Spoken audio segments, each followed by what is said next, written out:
First మీరు నేర్చుకొని అప్పుడు చెప్పండి. ఎవరికైనా అప్పుడు సమాధానం చెప్పొచ్చా చెప్పకూడదా?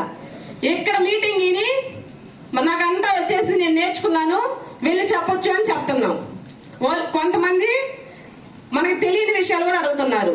మన దగ్గర సమాధానం లేకపోయేటప్పటికి మనకి బ్యాక్ అయిపోతున్నారు. అవునా కాదా?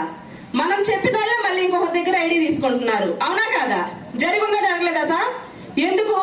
వాళ్ళు అడిగిన దానికి మనం క్లారిటీ ఇవ్వలేకపోతే అప్పుడే పక్కకి వెళ్తారు. అదే మనం నేర్చుకుంటే ప్రతి మీటింగ్ కి సార్, ప్రతి మీటింగ్ కి ఎవరైనా సరే ప్రతి మీటింగ్ కి వెళ్ళండి. ఎక్కడ మీటింగ్ ఉంటే అక్కడికి.